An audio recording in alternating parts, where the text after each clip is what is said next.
Okay, let's just check in. I know we promised that we're going to do a lot of looking at how this applies to everyone, but I do want to sort of go to the macro picture for just a second. I just thought it was very interesting. Professor Vikas Prakash, if we could just ask you, a lot of the op-eds, the editorials that have come out in the last 2 days, they've called the tax discussion that took place on Saturday, the budget, the announcements after, they've called it a big, sweet tax gift for everyone.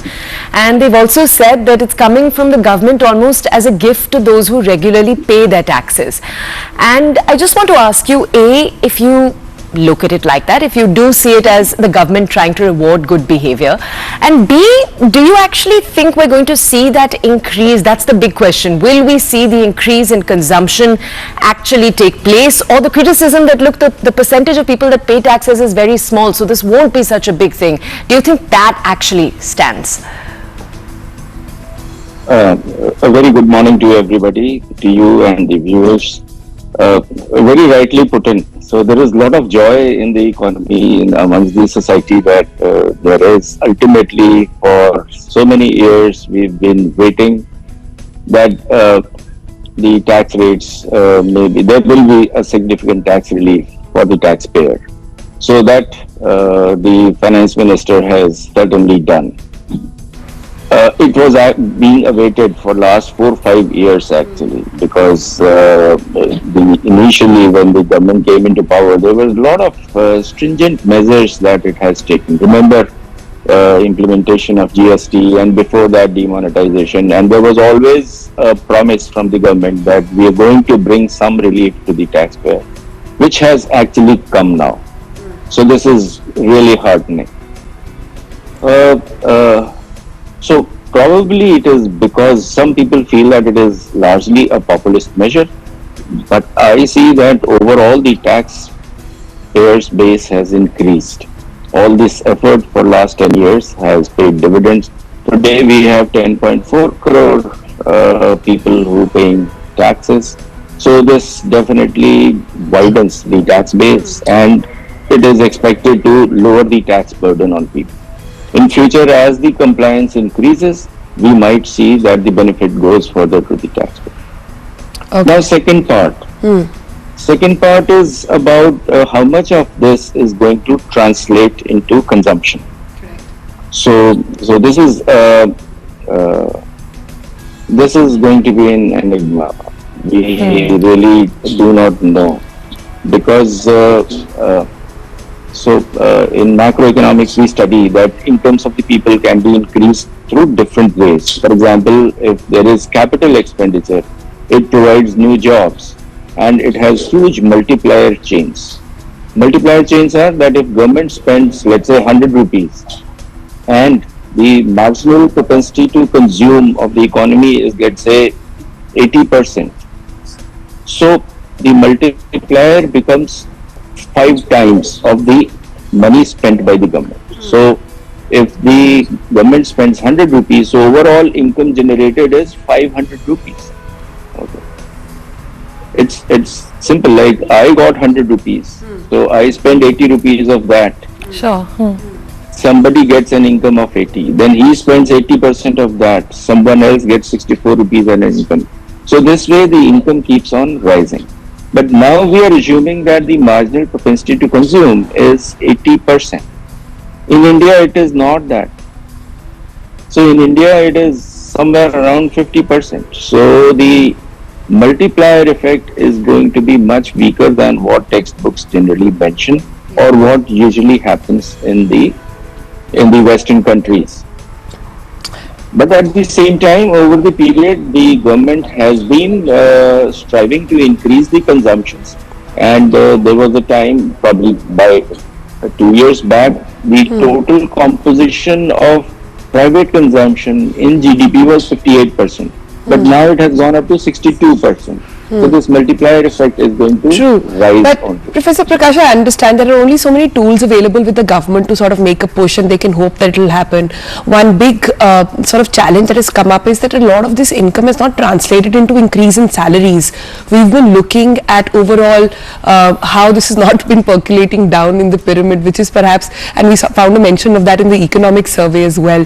But Professor Prakash, the question is this: could there have been other tools that the government could have used to put in to increase consumption and more so urban consumption, because rural consumption is rocking at this point?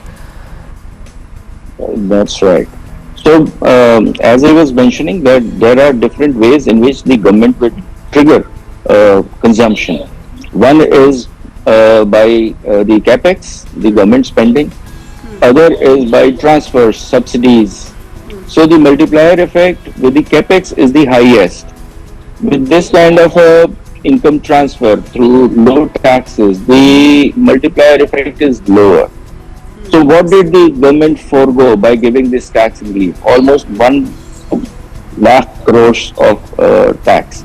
Okay. If this 1 lakh crores of income was spent on skilling, of course, skilling has been given a lot of push in this budget. I'm so happy about it because ultimately we've got to increase the productivity of our labor.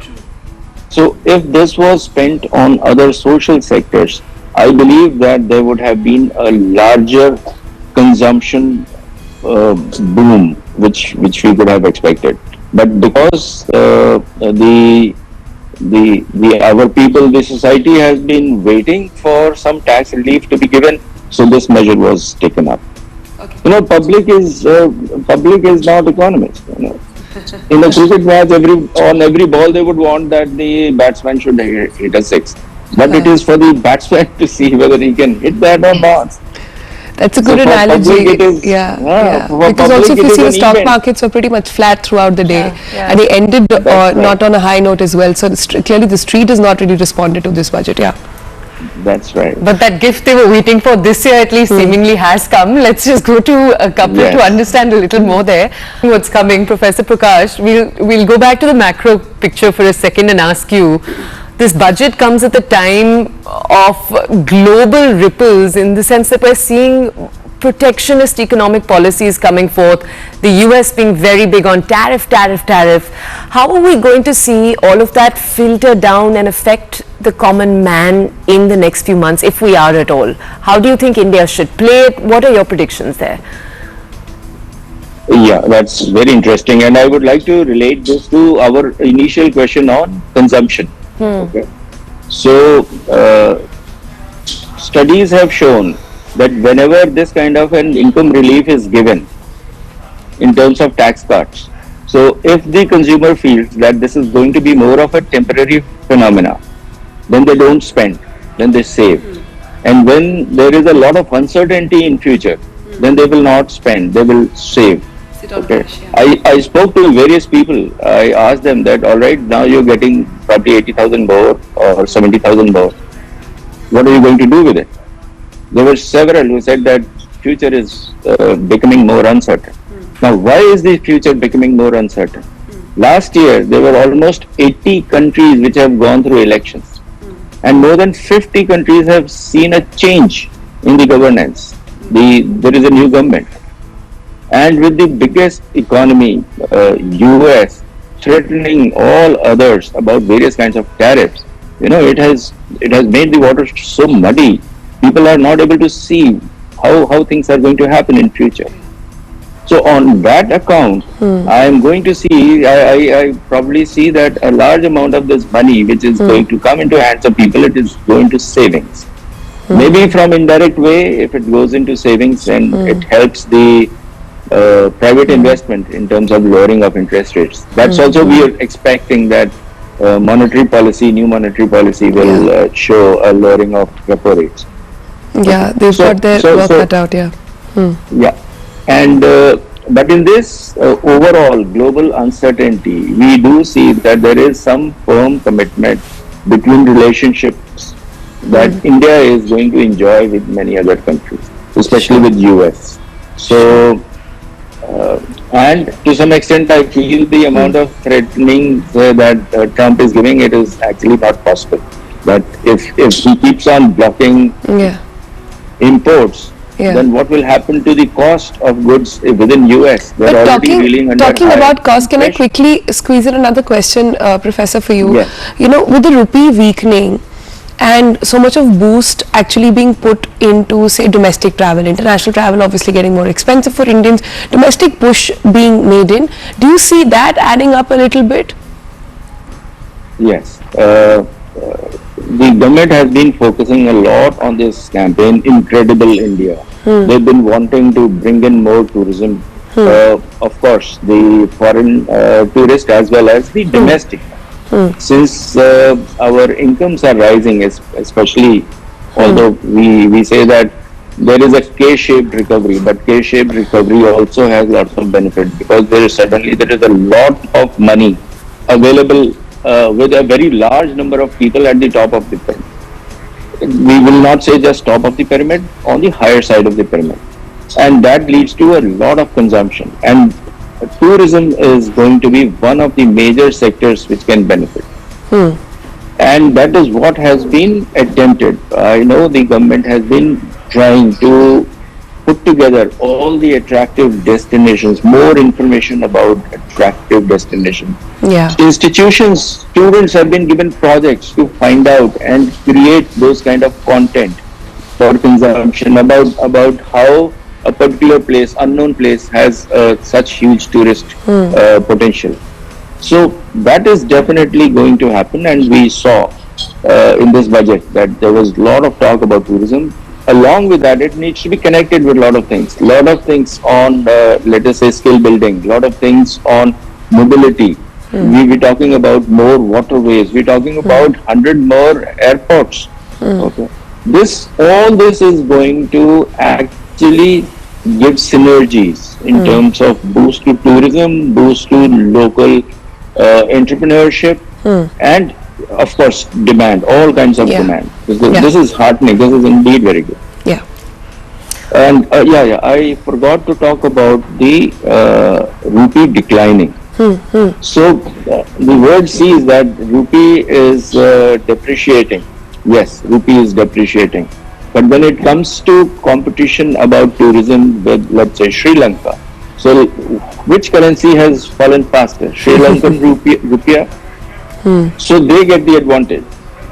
Similarly, textiles, which country gets more advantage? Bangladesh. All countries have problems. Because of that, their currencies have fallen even faster. So if we look at the real effective exchange rate, which is the true value of rupee, with in comparison to 40 other trading nations, rupee has appreciated. Rupee is overvaluated by 8%. Yeah. That makes our exports more difficult. That's true. Yeah. Professor Prakash, we have run out of time on this segment, but we do want to thank you. Kapil, thank you. Kapil, you've sort of shed light on the implications for every one of our viewers. And Professor Prakash, you've taught us in the last few minutes just a little bit about what we can expect in the next few months. All right.